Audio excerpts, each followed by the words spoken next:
شادی کے 15 دن پہلے مجھے پتہ چلا کہ میں حاملہ ہوں۔ ماں نے مارا اور پوچھا کہ یہ کس کا بچہ ہے۔ مجھے نہیں پتا تھا کہ کس نے میرے ساتھ ایسا کیا، کیونکہ میں تو اپنی ماں کے ساتھ اکیلی رہتی تھی۔ میں نے شادی توڑ دی اور ماں کے ساتھ دوسرے شہر آ گئے۔ پورے 9 مہینے کے بعد جیسے ہی نرس نے مجھے بچے کی شکل دکھائی تو میرے پیروں تلے سے زمین نکل گئی، کیونکہ اس کی شکل تو میرے سگے۔ میری 15 دن بعد ہی میری شادی تھی۔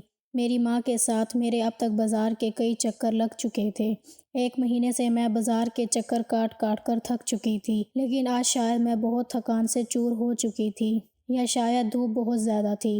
میں بازار چلی گئی تھی، لیکن میرا سر بری طرح سے چکرا رہا تھا۔ گرمی کے مارے میرا دل گھبرانے لگا تھا۔ میں نے اپنی ماں سے کہا کہ میری طبیعت بہت زیادہ خراب ہو گئی ہے، اب تو مجھے چکر بھی آنے لگے ہیں۔ جب میری طبیعت زیادہ بگڑنے لگی تو میری ماں مجھے ڈاکٹر کے پاس لے کر چلی گئی۔ ماں کو بھی لگا شاید گرمی کی وجہ سے مجھے چکر آ رہے ہیں اور میری طبیعت خراب ہو رہی ہے۔ ڈاکٹر نے میرا چیک اپ کیا اور میرے کچھ ٹیسٹ لکھ کر دے دیے، لیکن جب رپورٹس میرے ہاتھ میں آئی تو میرا سر بری طرح سے چکرا گیا تھا۔ مجھے لگا ضرور ڈاکٹر کو کوئی غلط فہمی ہوئی ہے، یا پھر یہ رپورٹ ہی غلط ہے۔ یہی حالت میری ماں کی بھی تھی۔ وہ ہکا بکا آنکھیں پھاڑے مجھے دیکھ رہی تھی، اور مجھے یہ لگ رہا تھا جیسے میں ابھی کے ابھی زمین کے اندر دھنس جاؤں گی۔ کچھ نہ کر کے بھی میں مجرم ثابت ہو چکی تھی۔ میں مشکل سے برداشت کرتے ہوئے گھر پہنچی تھی۔ میری ماں بھی چپ تھی، ایک بھی لفظ انہوں نے مجھے نہیں بولا تھا۔ لیکن گھر آتے ہی میری ماں رونے لگی، کہنے لگی حفصہ یہ کیا کر دیا تو نے؟ کس کا گناہ تو اپنے پیٹ میں پال رہی ہے؟ اب میں ماں کو کیا جواب دیتی؟ مجھے تو خود اس بات کا نہیں پتا تھا، میں کس پر شک کرتی۔ میرے گھر پہ تو میری ماں کے علاوہ کوئی مرد بھی نہیں تھا۔ میں نے دونوں ہاتھوں سے اپنا چکراتا سر پکڑا۔ میں پچھلے 3 مہینے سے امید سے تھی۔ میں نے 3-4 جگہ ٹیسٹ کروائی تھی اور سبھی رپورٹس میں یہی آیا تھا، اور میں اس بات کو جھوٹا ثابت نہیں کر سکتی تھی۔ لیکن سوچنے والی بات یہ تھی کہ میرے ساتھ یہ سب کیا کس نے اور کب؟ مجھے تو اس بات کی خبر بھی نہیں ہوئی تھی۔ میری ماں مجھے کوسے جا رہی تھی۔ وہ رونے لگی۔ میں نے کہا ماں مجھ سے قسم لے لیں، میں آپ کے سر کی قسم کھاتی ہوں، میرا اس میں کوئی بھی قصور نہیں ہے۔ میں تو جانتی تک نہیں ہوں میرے ساتھ ہوا کیا ہے، کس کا گناہ میرے پیٹ میں پل رہا ہے۔ لیکن میری بات پہ میری ماں کیوں یقین کرتی؟ وہ کہنے لگی تم جھوٹ بول رہی ہو، مجھے بیوقوف بنانے کی کوشش مت کرو۔ یہ کوئی چھوٹا کام نہیں ہے کہ تمہارے بنا مرضی اور تمہارے بنا جانکاری کے ہو گیا اور تمہیں پتہ ہی نہیں چلا۔ لیکن میں اپنی ماں کو قسم دلا کر تھک چکی تھی، لیکن میری ماں میرا یقین کر ہی نہیں رہی تھی۔ وہ بالکل چپ ہو گئی تھی۔ دوسرے دن میری ماں مجھے ایک ڈاکٹر کے پاس لے کر گئی، جو کہ ان کی جان پہچان کی تھی، اور اس ڈاکٹر کو یقین میں لے کر میری ماں کہنے لگی کہ میری بیٹی کا ابورشن کر دو، تمہاری بڑی ہی مہربانی ہوگی۔ لیکن ڈاکٹر کہنے لگی آپ نے دیر کر دی ہے، 3 مہینے پورے ہو چکے ہیں اور میں نے حفصہ کا پورا چیک اپ کر لیا ہے۔ اگر بچہ گرایا گیا تو حفصہ کی جان کو خطرہ ہو سکتا ہے۔ اب اس بات کا کوئی حل نہ تھا، اور اوپر سے شادی کے دن بھی قریب آتے جا رہے تھے۔ میرا ہونے والا شوہر تو یہ راز جان کر مجھے بدنام کر کے چھوڑ دیتا۔ میں نے اپنی ماں سے کہا کہ میں شادی نہیں کرنا چاہتی، اور مجھے بس یہی ایک حل نظر آیا تھا کہ میری بدنامی ہوتی۔ اس سے پہلے میں خود ہی شادی سے انکار کر دیتی۔ شادی ہونے کے بعد تو ویسے ہی یہ راز میرے شوہر کو پتہ چل جانا تھا، اور وہ مجھے گھر سے دھکے دے کر نکال دیتا۔ اس سے اچھا تھا میں شادی ہی نہ کرتی۔ میری ماں کہنے لگی ہم انکار کا کیا جواب دیں گے؟ وہ لوگ ہم سے وجہ پوچھیں گے۔ شادی میں صرف 15 دن بچے ہیں، اتنی جلدی ہم اچانک سے شادی کرنے سے انکار نہیں کر سکتے۔ ہمارے پاس کوئی ٹھوس وجہ بھی تو موجود نہیں ہے۔ ہم لوگوں کے سوالوں کا کیا جواب دیں گے؟ مجھے بھی کچھ سمجھ میں نہیں آ رہا تھا کہ اس مسئلے کا کیا حل نکالا جائے۔ میرے ساتھ جس نے بھی یہ ظلم کیا تھا فی الحال میری نظروں سے وہ چھپا ہوا تھا۔ میں جگ میں اپنی بدنامی نہیں چاہتی تھی، اسی لیے میں نے رات کو ہی اپنا سامان باندھا اور میں دوسرے شہر خانے وال کے لیے چلی گئی۔ نہ تو وہاں مجھے کوئی جانتا تھا اور نہ ہی میری ماں کو۔ حالانکہ میری ماں نے منع کیا تھا کہ میں اپنا گھر بار چھوڑ کر کہیں نہیں جاؤں گی، لیکن میری ماں کو میری ضد کے آگے جھکنا ہی پڑا اور میں اپنی ماں کو لے کر چلی آئی۔ میں نے ایک اچھی سی کمپنی میں جاب کر لی۔ میں پڑھی لکھی تھی، اچھی بھلی تھی اور پہلے بھی جاب کرتی تھی۔ جس لڑکے سے میری شادی ہونے والی تھی وہ لڑکا بھی میرا ہی کولیگ تھا۔ اس نے مجھے آفس میں دیکھا، مجھے پسند کیا اور پھر مجھے پرپوز بھی کر دیا تھا۔ میرے گھر میں میری ماں کے علاوہ کوئی اور نہ تھا۔ جب میں نے سلمان کے بارے میں اپنی ماں کو بتایا تو انہیں بھی اس رشتے پہ کوئی اعتراض نہ تھا، کیونکہ سلمان کے رشتے میں کوئی کمی بھی نہیں تھی۔ وہ اچھا پڑھا لکھا تھا، اچھی جاب ہولڈر لڑکا تھا۔ گھر میں اس کی ماں اور ایک بہن تھی۔ اچھے پڑھے لکھے گھرانے سے وہ تعلق رکھتا تھا، اسی لیے میری ماں نے خوشی خوشی اس رشتے کے لیے ہاں کر دی، اور سب سے بڑی بات میں اس کو پسند تھی، تو پھر رشتے میں کوئی کمی نظر نہیں آئی تھی، اور اس طرح سے سلمان سے میرا رشتہ طے ہو گیا تھا۔ میں یہ نہیں کہتی کہ مجھے اس سے کوئی دیوانگی کی حد تک محبت تھی، لیکن وہ اچھے اخلاق کا لڑکا تھا، کافی شریف انسان بھی تھا، کیونکہ اس نے مجھ سے محبت کے دعوے کرنے کی بجائے سیدھا سیدھا مجھے پرپوز کیا، اور دوسرے دن اس نے اپنا رشتہ میری ماں کے گھر بھیج دیا۔ سب کچھ ٹھیک ٹھاک چل رہا تھا، لیکن اب یہ سوچ کر میں پاگل ہونے لگی تھی کہ ایسا بھی میرے ساتھ کیا ہوا، کس نے میرے ساتھ یہ ظلم کیا تھا، کس نے میرے ساتھ یہ گناہ کر دیا اور مجھے خبر تک نہ ہوئی۔ یہ میری زندگی کا ایک عجیب و غریب حادثہ تھا جس نے میری راتوں کی نیندیں برباد کر کے رکھ دی تھی۔ میں اپنی گزری زندگی کو سوچ کر پاگل ہو رہی تھی، لیکن میرے گزرے لمحوں میں مجھے کچھ بھی ایسا یاد نہ آتا تھا کہ میں شک کرتی۔ میں اور میری ماں رات کے وقت گھر سے نکلے تھے، اسی لیے دوسرے دن ہی میرے فون پہ سلمان کے نمبر سے کال آئی تھی۔ شاید وہ مجھے گھر سے غائب ہونے کی وجہ جاننا چاہتا تھا، لیکن میں اسے کیا بتاتی، اس کے بارے میں تو مجھے خود بھی پتہ نہیں تھا۔ میں جانتی تھی کہ وہ کبھی بھی اس طرح مجھے قبول نہیں کرے گا۔ میں نے اپنا نمبر تبدیل کر لیا، پرانی سم موبائل سے نکال کر توڑ کر پھینک دی۔ میرا دل خون کے آنسو رو رہا تھا، میری ہستی کھلکھلاتی زندگی میں غم کے بادل چھا گئے تھے جو جانے کا نام ہی نہیں لے رہے تھے۔ ایک بار میرا دل ہوا کہ میں اس کو ساری سچائی بتا دوں، ہو سکتا ہے وہ میری تکلیف کو سمجھے، لیکن میں پھر خاموش ہو گئی، کیونکہ میں سلمان کی عادت کو اچھی طرح سے جانتی تھی۔ ایک بار اس نے مجھے باتوں ہی باتوں میں کہا تھا، افسا میں سب کچھ برداشت کر سکتا ہوں لیکن بے وفائی ہرگز نہیں۔ میں بے وفا نہ تھی، لیکن نہ جانے کیسے بد کردار ہو چکی تھی۔ میری ماں بھی میرے اس غم کی وجہ سے بیمار رہنے لگی تھی۔ یہاں پہ میں نے لوگوں کو یہی کہا تھا کہ میں شادی شدہ ہوں اور میرا شوہر پردیس میں رہتا ہے، میرے پاس اس کے علاوہ اور کوئی دوسرا چارہ بھی نہ تھا۔ میں جھوٹ بولتی اور سننے اور کہنے میں بہت عجیب لگتا کہ میں نہیں جانتی کہ میں کس گناہ کو اپنے سر پال رہی ہوں۔ دن بدن میری طبیعت اب خراب رہنے لگی تھی، اب مجھے خود سے ہی گھن آنے لگی تھی۔ میں کئی گھنٹے سجدے میں پڑی رہتی اور اللہ سے دعا کرتی، میں نے ایسا کون سا گناہ کیا تھا جس کی سزا مجھے اس طرح سے مل رہی ہے۔ ادھر میری ماں بھی مجھ سے ڈھنگ سے بات نہیں کرتی تھی۔ اس سے پہلے تو میری ماں میرے وارث صدقے جاتی تھی، میں ان کی اکلوتی اولاد تھی،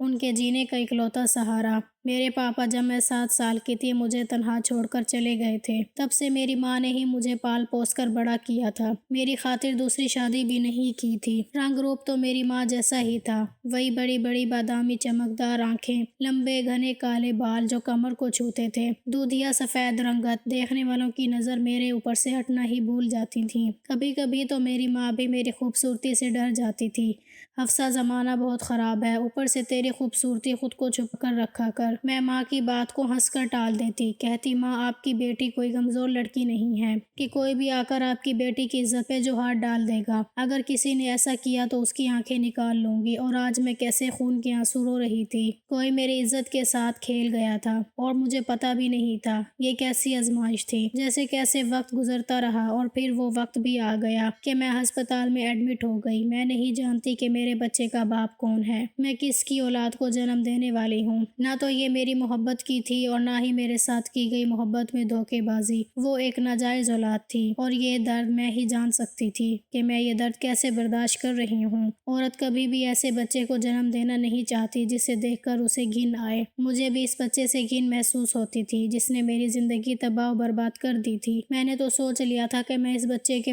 پیدا ہوتے ہی یتیم خانے میں دے دوں گی، کیونکہ مجھے اس بچے سے کوئی بھی لگاؤ نہیں تھا، بلکہ مجھے اس بچے سے نفرت تھی جس نے میری پوری زندگی ہی برباد کر دی تھی، مجھے میری ماں کی نظروں میں ہی گرا دیا تھا، جہاں تک کہ میں خود سے ہی نظریں ملانے کے قابل نہیں رہی تھی۔ 2 گھنٹے کے درد کو سہنے کے بعد میں نے ایک بچے کو جنم دیا تھا، اور جب بچے کی شکل دیکھی تو میرے ہوش اڑ گئے تھے۔ بچے کی گردن پر پڑا وہ پیدائشی کالا نشان میرے سر پر آسمان گرا رہا تھا، کیونکہ اس بچے کی شکل تو میرے ہی۔ یہ ان دنوں کی بات ہے جب میں آفس کے کام کے سلسلے میں آفس کی ٹیم کے ساتھ کشمیر گئی ہوئی تھی۔ میں آرکیٹیکچر کے نقشے بناتی تھی، میرا یہی کام تھا۔ کشمیر میں بھی میں اسی سلسلے میں گئی تھی، وہاں پر ایک ہوٹل کا نقشہ مجھے بنانا تھا، اور ہم سب کے کام کا مقصد ایک ہی تھا۔ ہماری پوری ٹیم کے لیے ہمارے باس نے ایک ہوٹل کے کمرے کو بک کر رکھا تھا۔ سلمان ہمارے ساتھ نہیں گیا تھا کیونکہ انہی دنوں ان کی ماں بیمار تھی۔ جس دن ہم کشمیر پہنچے تھے اس وقت ہر طرف برف باری شروع ہو چکی تھی، اسی لیے راستے راستے اکثر بند ہو جاتے تھے اور کئی دنوں ہمیں ہوٹل میں ہی قید ہو کر گزارنے پڑتے تھے۔ ان دنوں کی بات ہے جب برف باری بہت تیزی سے ہو رہی تھی اور کشمیر آنے والے لوگوں کی گاڑیاں بہت خطرناک حادثے کا شکار ہو گئی تھیں۔ کئی گاڑیاں تو راستے میں برف پر پھسلنے کی وجہ سے پھنس گئی تھیں اور لوگ وہیں گاڑیوں میں ہی ٹھنڈ کی وجہ سے جان سے ہاتھ دھو بیٹھے تھے۔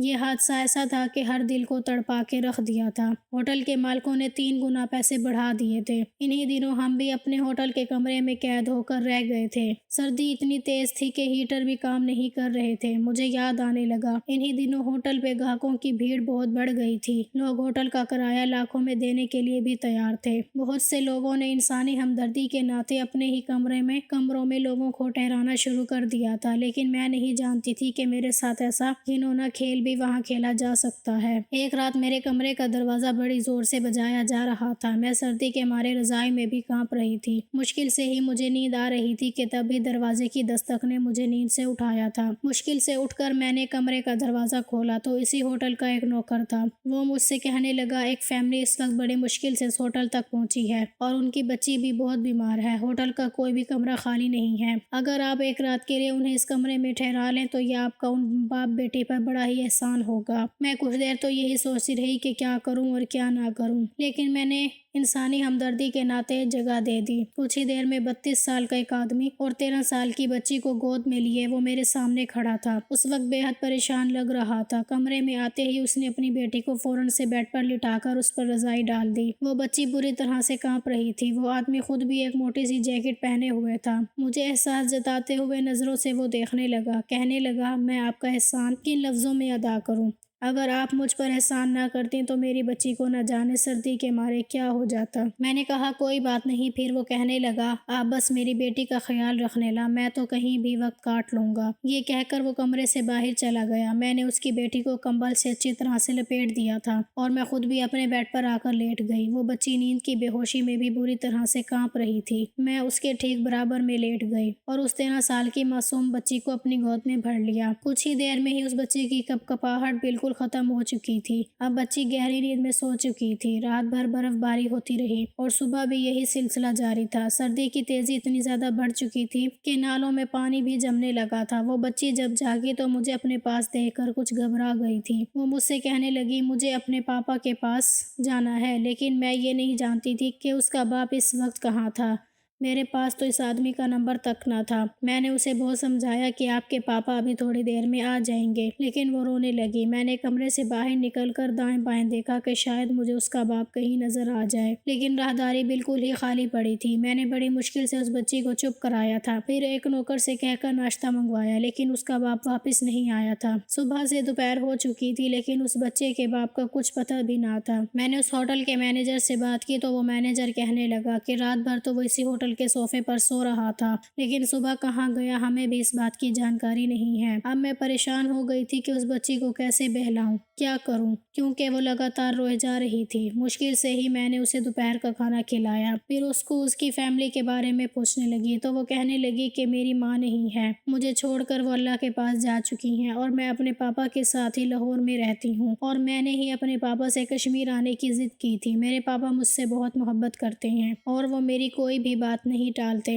اسی لیے میری ضد کو دیکھتے ہوئے پاپا مجھے کشمیر لے کر آئے تھے، لیکن راستے میں برف باری کے طوفان میں ہماری گاڑی پھنس گئی۔ مشکل سے ہی پاپا مجھے گود میں لیے پیدل ہی چل پڑے تھے اور سردی کے مارے میں بے ہوش ہو گئی تھی، اور جب مجھے ہوش آیا تو میں یہاں آپ کے پاس تھی۔ میں نے ہوٹل کے اسٹاف سے کئی بار لڑکی کے باپ کے بارے میں پوچھا تھا، لیکن وہ کچھ بھی نہیں جانتے تھے۔ شام کے وقت وہ آدمی واپس لوٹا تھا اور ادھر غصے اور پریشانی سے میرا برا حال تھا۔ وہ اپنے پاپا کو دیکھ کر بچی خوشی کے مارے چیخ اٹھی تھی اور اپنے پاپا کے ساتھ لگ کے رونے بھی لگی۔ میں اس آدمی پر بری طرح سے برس پڑی۔ میں نے کہا، آپ کے اندر ذرا سا بھی احساس نہیں ہے، بچی پورے دن سے رو رو کر بے حال ہو چکی ہے اور آپ ہیں کہ ہوٹل سے ہی غائب ہیں۔ میری بات سن کر وہ شرمندہ ہو گیا اور اس نے اپنی نظریں جھکا لیں۔ وہ کہنے لگا، میں معافی چاہتا ہوں، لیکن صبح ہوتے ہی مجھے معلوم ہوا کہ رات کی برف باری کے طوفان سے بہت سی گاڑیاں برف کے نیچے دھنس چکی تھیں اور ریسکیو ٹیم کی طرف سے لوگوں کو مدد کے لیے بھیجا جا رہا تھا، اسی لیے میں بھی وہاں چلا گیا۔ بہت سے لوگ اپنی جان سے ہاتھ دھو بیٹھے ہیں، لیکن بہت سے لوگوں کی جان ہماری مدد سے بھی بچ گئی ہے۔ بس مجھے وہاں پر اتنا ٹائم لگ گیا، یہ سن کر میرا غصہ جاتا رہا تھا۔ وہ آدمی ایک اچھے کام پر ہی گیا تھا، لوگوں کی جان بچانے کا کام کر رہا تھا۔ میں اس پر اتنا غصہ کر بیٹھی۔ وہ مجھ سے کہنے لگا،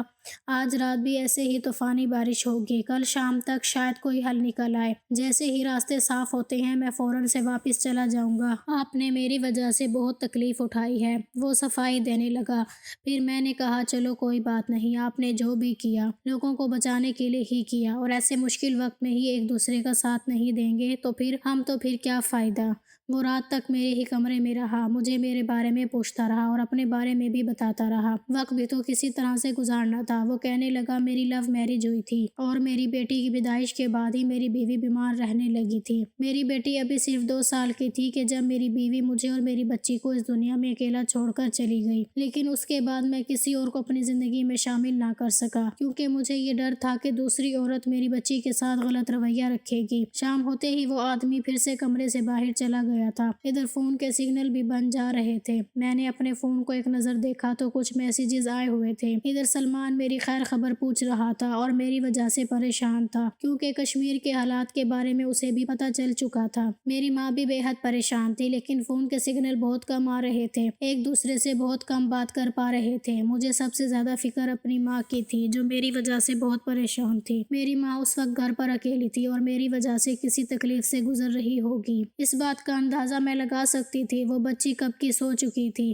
میں نے کھڑکی سے پردہ ہٹایا کہ شاید فون کے سگنل کچھ آ جائیں تو میں اپنی ماں کو اپنی خیریت بتا سکوں۔ اس وقت ہلکی ہلکی برف باری شروع ہو چکی تھی، لیکن فون کے سگنل نہ ہونے کے برابر تھے۔ میں نے سامنے دیکھا تو کچھ فاصلے پر لوگ اپنے اپنے موبائل پر بات کر رہے تھے۔ میں نے سوچا ہو سکتا ہے وہاں پہ سگنل آ رہے ہوں، میں بھی وہاں جا کر اپنی ماں سے تھوڑی بات کر لیتی ہوں اور اپنی خیریت کی خبر سنا دیتی ہوں۔ کم سے کم میری ماں کو رات کو چین سے نیند تو آئے گی، کیونکہ وہ میری وجہ سے بے حد پریشان تھی، اور پریشانی اور ٹینشن کی وجہ سے ان کا بی پی بھی بڑھ جاتا تھا۔ وہ تو مجھے بھی یہاں بھیجنا نہیں چاہتی تھی، لیکن میں اپنی نوکری کھونا نہیں چاہتی تھی۔ جب باس نے یہ کام سونپا تھا تو کرنا تو ضروری ہی تھا۔ میں کچھ دن کے لیے ہی یہاں پر آئی تھی، لیکن برف باری کی وجہ سے پھنس چکی تھی۔ میں نے اپنی گرم شال اٹھائی، خود پہ اوڑھ کر کمرے سے باہر نکل گئی۔ اس وقت رات کے 9 بج رہے تھے۔ ہوٹل میں سناٹا چھایا ہوا تھا، سردی کی وجہ سے سب اپنے اپنے کمروں میں تھے۔ میں نے ہوٹل کے لاؤنج پر بستر بچھے دیکھے تھے، بہت سے لوگ وہاں سونے کے لیے مجبور تھے۔ اس بچی کا باپ بھی کونے میں لیٹا ہوا تھا۔ میں نے بس ایک ہی نظر اس پر ڈالی تھی اور وہاں سے نکل گئی۔ مجھے بس اپنی ماں کو تسلی دینی تھی۔ اس وقت ہر طرف برف باری تھی۔ میں جس شہر سے یہاں آئی تھی اور وہاں سردی بھی اتنی زیادہ نہیں تھی، میں اتنی زیادہ سردی برداشت کرنے کی عادی نہیں تھی۔ مجھے موٹے کپڑوں میں بھی سردی لگ رہی تھی۔ میں نے اپنا موبائل آن کیا، لیکن سگنل اب بھی کم تھے۔ سامنے لگ بھگ 1 میل کی دوری پہ کچھ لوگ موبائل پہ بات کر رہے تھے۔ میں بھی اسی طرف جانے لگی، بار بار اپنا موبائل بھی دیکھ رہی تھی کہ جہاں سگنل آتے ہیں وہاں اپنی ماں سے بات کر لوں اور واپس لوٹ جاؤں۔ میں مشکل سے ہی برف پر چل پا رہی تھی۔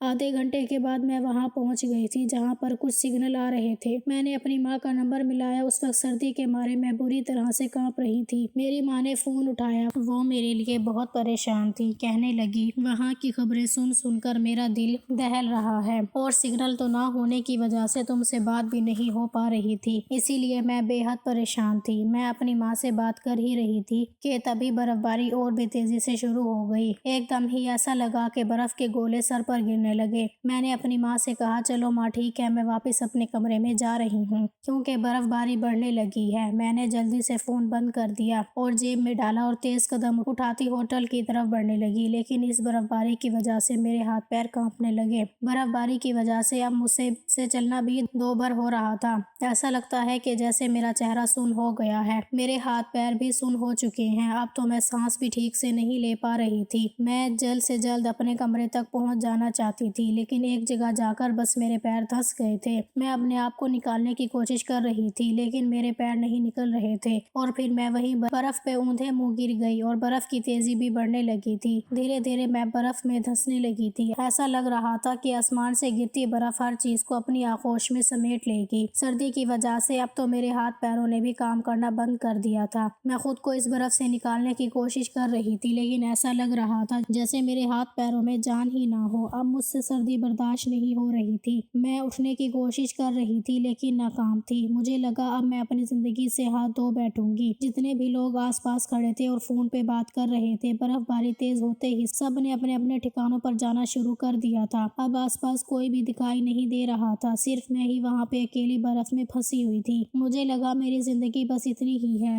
میں نے اپنی آنکھیں بند کر لی، میری سانسیں مجھے ڈوبتی ہوئی محسوس ہو رہی تھی۔ دیر کے بعد ہی میں ہوش کھو بیٹھی تھی اور جب مجھے ہوش آیا تو میرا پورا جسم آگ کی طرح تپ رہا تھا۔ میرے پورے جسم میں درد بھی ہو رہا تھا۔ درد کے مارے میں کراہ رہی تھی۔ میں نے مشکل سے ہی آنکھ کھولی تو میں اپنے ہوٹل کے کمرے میں ہی تھی۔ وہ بچی میرے پاس ہی بیٹھی تھی، میرے ہاتھوں کو سہلا رہی تھی۔ سامنے صوفے پہ اس کا باپ نظریں جھکائے بیٹھا ہوا تھا۔ مجھے تو لگا تھا کہ میں مر چکی ہوں گی۔ مجھے کس نے بچایا تھا اور میں یہاں کیسے پہنچی؟ میں نے اٹھنے کی کوشش کی تو وہ بچی اپنے پاپا کو پکارنے لگی، کہنے لگی پاپا۔ آنٹی کو ہوش آ گیا۔ وہ آدمی یہ سن کر ایک دم سے چونکا تھا، شاید کسی گہری سوچ میں ڈوبا ہوا تھا۔ پھر اٹھ کر میرے پاس آیا، مجھ سے میری خیریت پوچھنے لگا، کہنے لگا کہ میں آپ کو باہر جاتے ہوئے دیکھ رہا تھا، مجھے لگا شاید آپ کو کوئی کام ہوگا اس لیے آپ باہر جا رہی ہیں، لیکن کافی دیر ہو گئی تھی اور جب واپس نہیں آئی تو مجھے فکر ہونے لگی تھی، ساتھ ہی ساتھ برف باری بھی پڑنے لگی تھی، اسی لیے میں آپ کو ڈھونڈنے کے لیے باہر نکل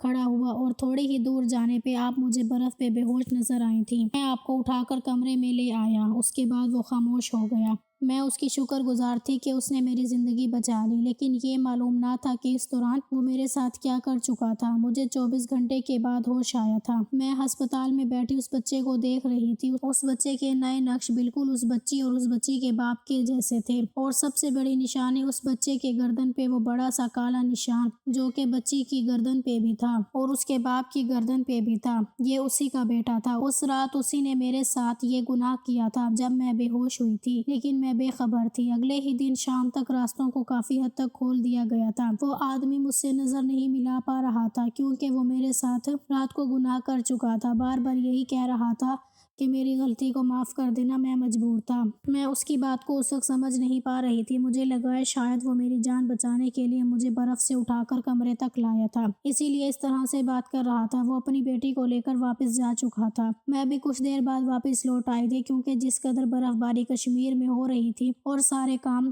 روک دیے گئے تھے، سلمان نے بھی شادی کی جلدی مچا دی تھی۔ 2 مہینے کیسے گزرے تھے میں سمجھ نہیں پائی تھی۔ اب اس بچے کو دیکھ کر مجھے سب کچھ یاد آ گیا تھا۔ میں اس بچے کو دیکھ کر پھوٹ پھوٹ کر رونے لگی۔ کیسا ظالم آدمی تھا۔ میں نے اسے پناہ دی، اس کی بچی کو سنبھالا اور پھر میری بے ہوشی کا ناجائز فائدہ اٹھایا تھا۔ اس نے اس سے تو اچھا تھا کہ وہ مجھے مر جانے دیتا کیونکہ جو زندگی مجھے دی تھی میرے لیے موت سے بھی بری تھی۔ گھر واپس آ کر میں نے اپنی ماں کو ساری حقیقت بتا دی۔ میں نہیں جانتی کہ وہ آدمی کون تھا، کہاں رہتا تھا، یہاں تک کہ مجھے تو اس کا نام بھی پتا نہیں تھا کہ جس کے بچے کی میں ماں بن چکی تھی۔ میں نے اپنی زندگی سے سمجھوتا کر لیا تھا۔ اب بھی میرا بچہ کچھ ہی مہینوں کا تھا۔ میں نے اسے اپنی ماں کے حوالے کر دیا اور خود جاب کرنے لگی۔ میں اس بچے کو یتیم خانے میں نہیں ڈال سکی۔ کچھ بھی کہو، 9 مہینے تک میں نے اسے پیٹ میں پالا تھا اور موت کو چھو کر اس بچے کو جنم دیا تھا۔ وہ میرا بھی خون تھا، میں اسے خود سے جدا نہیں کر سکتی تھی، اسی لیے میں نے اسے اپنا لیا، لیکن گھر بھی چلانا ضروری تھا، اسی لیے اسے اپنی ماں کے حوالے کر دیا اور خود جاب کرنے کے لیے نکل پڑی۔ پتہ نہیں تھا کہ قسمت ایک بار پھر مجھے اس آدمی کے سامنے لا کر کھڑا کر دے گی۔